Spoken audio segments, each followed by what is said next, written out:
வணக்கம் பிரபுகளே, எப்படி நிலமாக இருக்கிறீர்களா? மீண்டும் ஒரு காணொலியில் உங்களை சந்திப்பதை விட்டு மனதை மகிழ்ச்சி கொள்கின்றேன். புலர்ந்திருக்கின்ற பொழுது நல்ல பொழுதாக இருக்க வேண்டும் என்று எல்லோருக்கும் பொதுவான இறைவனை பிரார்த்தித்துக் கொண்டு இன்றைய காலைக்குள் வரலாம் என்றிருக்கின்றேன். இன்றைக்கும் பல பேசுபொருள்கள் இருக்கின்றன. அவைகள் தொடர்பாகத்தான் பேசப் போகிறோம். ஒரு சொல்லிசை பாடகனுக்காக அவனது குரல்களை நசுக்கப்பட்டதற்காக மக்கள் ஒன்று திரண்டு இன்றைய தினம் ஒரு போராட்டம் ஒன்று இடம்பெற்றிருக்கிறது. அவை தொடர்பான செய்திகளையும், இந்த பாடல்கள் பாடப்பட்டதன் பின்னணியில், இவரின் கைதின் பின்னணியில் இடம்பெற்றிருக்கின்ற பல்வேறுபட்ட விடயங்கள் தொடர்பாகவும் ஆராயப்போகிறோம். மற்றும் பல செய்திகளும் இருக்கின்றன. எல்லாவற்றையும் தொகுத்து பார்த்து கொள்ளலாம். வாருங்கள், காணொலிக்குள்ளே செல்வோம். யாராவது சப்ஸ்கிரைப் பண்ணாமல் காணொலியை பார்க்குறீங்கன்னு சொன்னால் தயவு செய்து சப்ஸ்கிரைப் பண்ணி போட்டு காணொலியை பாருங்கள்.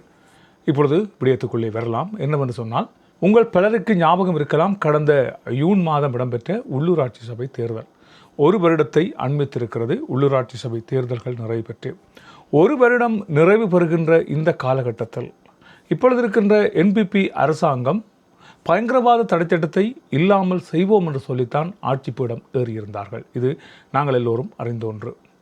பயங்கரவாத தடைச்சட்டம் இல்லாமல் செய்யப்படும் என்கின்ற அந்த வாக்குறுதி மட்டுமல்லாது பல்வேறுபட்ட வாக்குறுதிகள் அன்றைய தினம் உள்ளூராட்சி சபை தேர்தலின் போது வழங்கப்பட்டிருந்தன.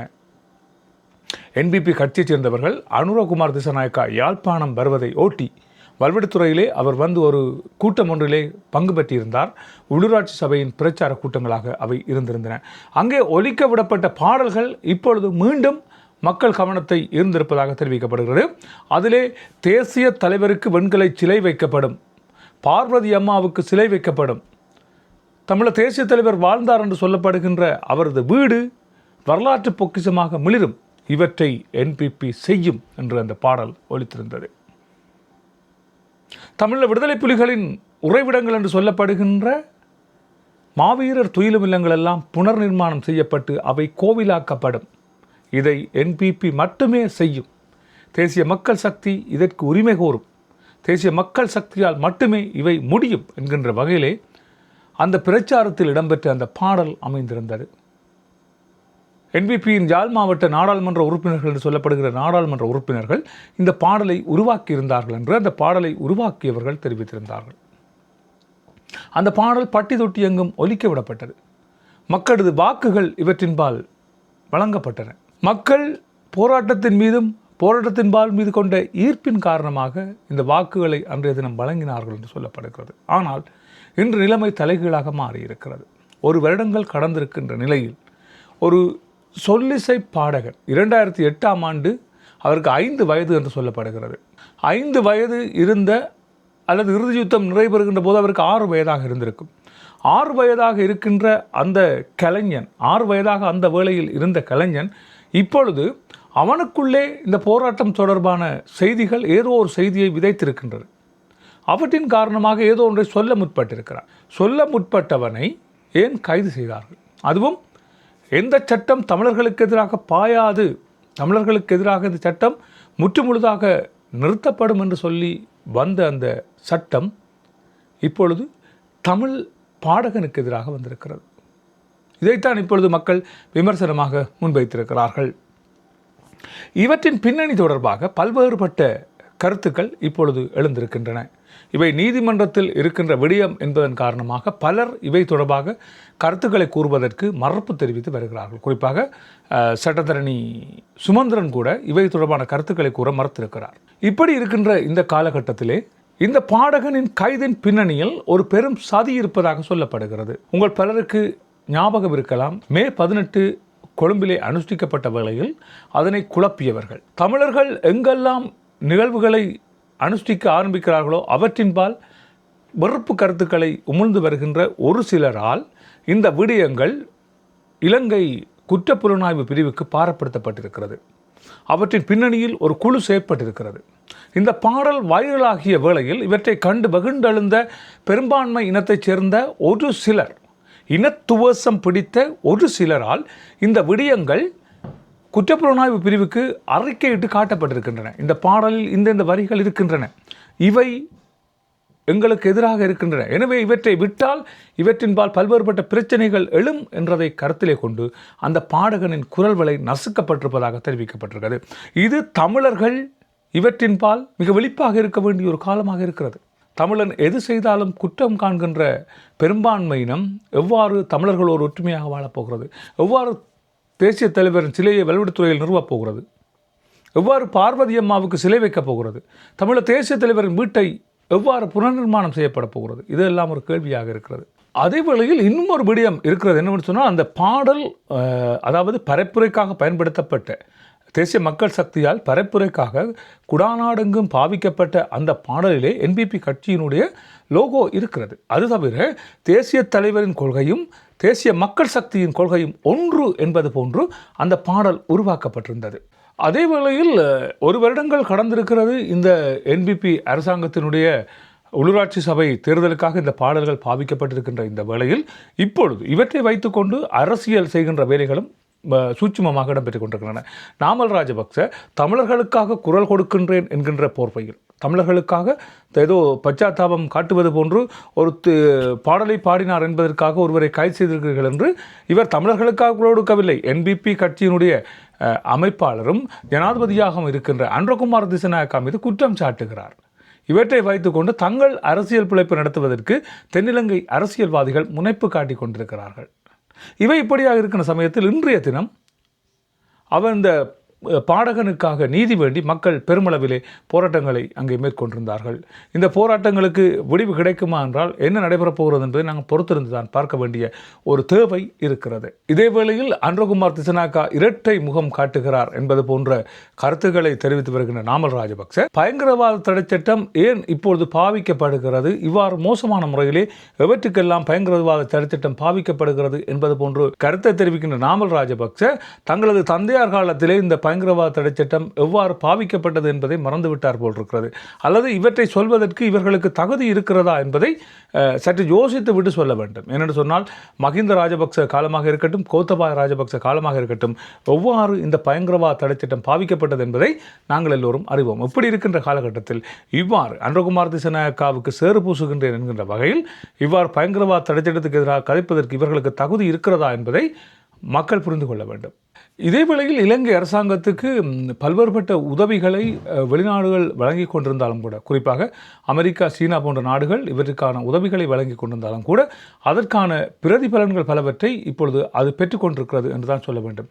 அமெரிக்கா வழங்கியிருக்கின்ற உபகரணங்களாக இருக்கட்டும், அமெரிக்கா வழங்கியிருக்கின்ற பல்வேறுபட்ட சலுகைகளாக இருக்கட்டும், இந்தியா வழங்கி இருக்கின்ற பல்வேறுபட்ட சலுகைகளாக இருக்கட்டும், அவற்றின் பின்னணியில் ஏதோ ஒரு வகையில் அவர்கள் தங்களுக்கான லாபத்தை பெற்றுக்கொள்கிறார்கள் என்று சொல்லப்படுகிறது. இப்படி இருக்கின்ற காலகட்டத்தில் அமெரிக்கா விதித்திருக்கின்ற மற்றுமொரு வரி இலங்கைக்கு பெரும் பாதகமாக அமையப்போவதாக தெரிவிக்கப்பட்டிருக்கிறது. இலங்கையிலிருந்து அமெரிக்காவுக்கு இறக்குமதி செய்யப்பட்டிருக்கின்ற பொருட்களுக்கான வரி வீதம் அதிகரிக்கப்பட்டிருக்கிறது. இது இலங்கைக்கு பெரும் பாதிப்பை ஏற்படுத்தும் என்று சொல்லப்படுகிறது. என்று சொன்னால் இலங்கையிலிருந்து தேயிலையும் மற்றும் ஆடைகளும் ஏற்றுமதி செய்யப்படுகின்றன அமெரிக்காவுக்கு. எனவே இது பெரிய தாக்கத்தை ஏற்படுத்துமா என்றால், விழுந்தவனுக்கு மீசையில் மண்ணொட்டவில்லை என்பது போன்று அது பெரும் தாக்கத்தை தங்களுக்கு ஏற்படுத்தாதென்றும், பொருளாதாரம் நல்ல நிலையில் இருக்கிறது என்பது போன்றும் இலங்கை அரசாங்கம் தெரிவித்திருக்கிறது. இலங்கை அரசாங்கத்தில் இருக்கின்ற ஒரு அமைச்சர் அவற்றை சொல்வதற்கு முற்பட்டிருக்கிறார் என்று தெரிவிக்கப்படுகிறது. அதாவது வெளிநாடுகளிலிருந்து வெளிநாட்டவர்கள் பணங்களை இலங்கைக்கு அனுப்பி வைப்பதன் காரணமாக டொலரின் பெறுமதியிலே மாற்றங்கள் ஏற்பட்டாலும் கூட இலங்கை ஒரு ஸ்திரத்தன்மையிலே இருக்கிறது என்பது போன்று அவர்கள் கருத்துக்களை தெரிவித்திருக்கிறார்கள். சரி, இவை இப்படியாக இருக்கின்ற இந்த காலகட்டத்திலே நேற்றைய தினம் சிறையிலே கைது செய்யப்பட்டிருக்கின்ற சங்கீதன் தனது பிறந்த நாளை கொண்டாடி இருக்கிறார். நேற்றைய தினம் சிறைச்சாலைக்கு சென்றபோது தான் அவர்களுக்கு இந்த விடயம் தெரிந்ததாக சட்டத்தரணி வெளியே வந்து தகவலை தெரிவித்திருக்கிறார். அவரது தாயார் மனம் குமரி தனது மகன் தனது பிறந்த தினத்தை சிறைச்சாலையிலே கழிக்கிறார் என்று தெரிவிக்கப்பட்டிருந்தாலும் கூட அவை தொடர்பாக இப்பொழுது ஒரு வழக்கு ஒன்று தாக்கல் செய்யப்பட இருக்கிறது. என்னென்னு சொன்னால், அடிப்படை மனித உரிமை மீறல் என்ற போர்வையிலே ஒரு வழக்கு ஒன்று தாக்கல் செய்யப்பட இருப்பதாக தெரிவிக்கப்பட்டிருக்கிறது. நாளை மறுதினம் திங்கட்கிழமை இவை தொடர்பான அந்த வழக்கு உச்சநீதிமன்றத்திலே தாக்கல் செய்ய இருப்பதாக தெரிவிக்கப்பட்டிருக்கின்ற அதே வேளையிலே கிளிநொச்சியிலே பொது அமைப்புகள் ஒன்றியத்தின் ஏற்பாட்டிலே இவற்றுக்கு எதிரான போராட்டம் ஒன்று இன்றைய தினம் முன்னெடுக்கப்பட்டிருந்தது. சரி, இவை இப்படியாக இருக்கின்ற இந்த காலகட்டத்திலே வைத்தியரும் நாடாளுமன்ற உறுப்பினருமாக இருக்கிற ராமநாதன் அர்ச்சுனாவுக்கு எதிராக அவர் மீது ஒரு நம்பிக்கையில்லா தீர்மானம் கொண்டு வரப்பட வேண்டும் என்பதற்காக கொழும்பிலே இருக்கின்ற கம்பன் கழகம் ஒரு கையெழுத்து வேட்டை ஒன்றை ஆன்லைன் ஊடாக மேற்கொண்டு வருவதாக தெரிவிக்கப்பட்டிருக்கிறது. பல்வேறுபட்ட சர்ச்சைகளுக்குரிய பேச்சுக்களை பேசுகிறார், பல்வேறுபட்ட பிறழ்வான செயற்பாடுகளிலே ஈடுபடுகிறார், மக்களை துப்பாக்கியை காட்டி மிரட்டுகிறார் என்பது போன்ற பல்வேறுபட்ட காரணங்களை முன்வைத்து கம்மன் கழகம் இந்த ஏற்பாட்டை செய்திருக்கிறது என்பது போன்று தகவல்கள் தெரிவிக்கப்பட்டிருக்கின்றன. இதே வேளையில் இன்னுமொரு விடயம் இப்பொழுது பெரும் பேசுபொருளாக மாறியிருக்கிறது. தினியாகல பாடித தேரர், மறந்திருக்க மாட்டீர்கள், கோத்தபாய ராஜபக்ச நீதிமன்றத்தினால் அவருக்கு வெளிநாட்டு பயணத்தடை விதிக்கப்பட்டிருந்தது. இந்த வெளிநாட்டு பயணத்தடைக்கு எதிராக இவர் பல்வேறுபட்ட பத்திரிகையாளர் மாநாடு நடத்தி பல கருத்துக்களை தெரிவித்திருந்தார். கோத்தபாய ராஜபக்சவுக்கு எதிராக இவ்வாறான செயற்பாடுகளை மேற்கொள்வதை கண்டிப்பதாகவும், எனவே இவற்றுக்கு சரியான பதில் கிடைக்க வேண்டும் என்பது போன்றும் இவர் தகவலை தெரிவித்திருக்கிறார். உண்மையிலே பார்க்க போனால் என்னவென்று சொன்னால், இவருக்கு அங்கே என்ன இடம்பெற்றது என்பது தெரியாது என்பது போன்று நேற்றைய தினம் ஒரு பத்திரிகையாளர் மாநாட்டை நடத்தி அவர் மன்னிப்பு கேட்டிருக்கிறார். என்னவென்று சொன்னால், தனக்கு இது நீதிமன்றத்தின் உத்தரவு என தெரியாதென்றும், எனவே தான் மன்னிப்பு கேட்பதாகவும், அவ்வாறான செயற்பாடுகளுக்காக தான் மனம் வருந்துவதாகவும் அவர் தெரிவித்திருக்கிறார். இப்படித்தான் தேரர்கள் பாருங்கள், தேரர்கள் தொடர்பாக பல்வேறுபட்ட விடயங்கள் வெளிவந்த வண்ணம் இருக்கின்றன. இப்படி இருக்கின்ற சமயத்தில் அந்த தேரர் நீதிமன்றம் தனக்கு எதிராகவும் செயற்படும் என்பதை கருத்திலே கொண்டு இப்பொழுது தடாலடியாக ஒரு பத்திரிகையாளர் மாநாட்டை நடத்தி தனக்கும் அந்த சம்பவத்துக்கும் தொடர்பில்லை, எனவே தான் பகிரங்கமாக மன்னிப்பு கேட்கிறேன் என்பது போன்று அவர் தெரிவித்தார். இவை இப்படி இடம்பெற்றுக் கொண்டிருக்கின்ற காலகட்டத்தில் இந்த பௌத்த பிக்குகள் செய்கின்ற வேலைகள் ஓய்வதாக இல்லை.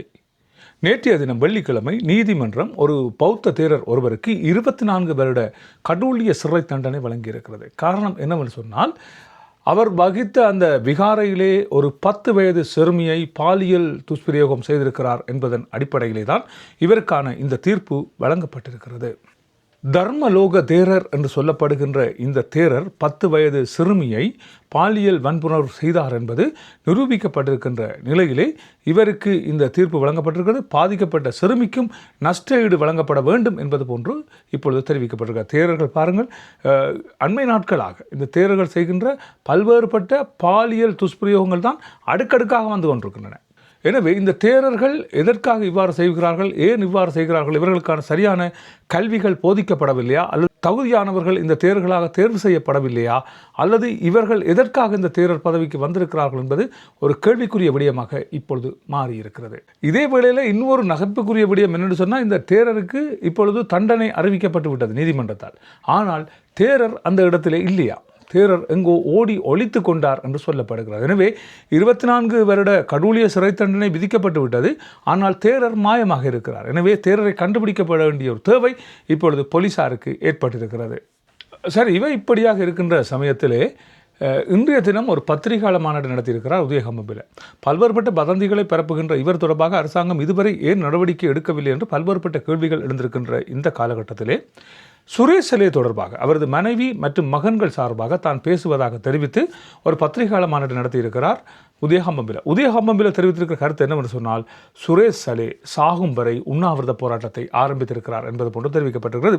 அவருக்கு நேற்றைய தினம் வெள்ளிக்கிழமை இரவு ஒரு உணவு வழங்கப்பட்டதாகவும், ஒரு சிறிய அளவான சோறும் ஒரு கறியும் அவருக்கு வழங்கப்பட்டிருக்கிறது என்றும், அது ஒரு பிளேட்டிலே வைத்து வழங்கப்படாமல் ஒரு பத்திரிகை ஒன்றிலே வைத்து அவருக்கு வீசி எறியப்பட்டதாகும்.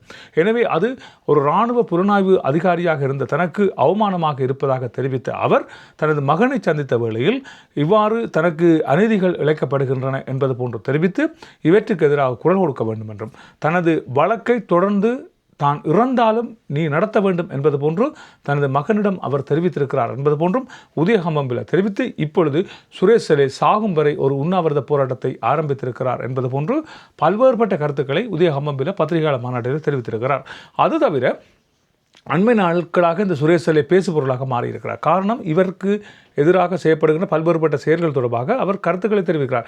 தன்னை இரவிலே வந்து வெள்ளை உடை அடித்த பலர் வந்து தன்னை தாக்குகிறார்கள் என்றும், தனக்கு பல்வேறுபட்ட உபாதைகள் வழங்கப்படுகின்றன என்றும், அடிக்கடி விசாரணைக்கு உட்படுத்தப்படுகிறேன் என்றும், தனக்கு தாக்குதல்கள் மேற்கொள்ளப்படுகிறேன் என்றும் பல்வேறுபட்ட கருத்துக்களை இவர் தெரிவித்து வருகிறார். எனவே இவை தொடர்பாக அரசாங்க தரப்பிலிருந்து பல்வேறுபட்ட மறுப்புகள் தெரிவிக்கப்பட்டிருந்தாலும் கூட உதயகமபில் போன்றவர்கள் இவற்றை பெரிதாக எடுத்து இப்பொழுது பேசுபொருளாக மாற்றி வருகிறார்கள் என்பது குறிப்பிடத்தக்க ஒரு விடயமாக இருக்கிறது.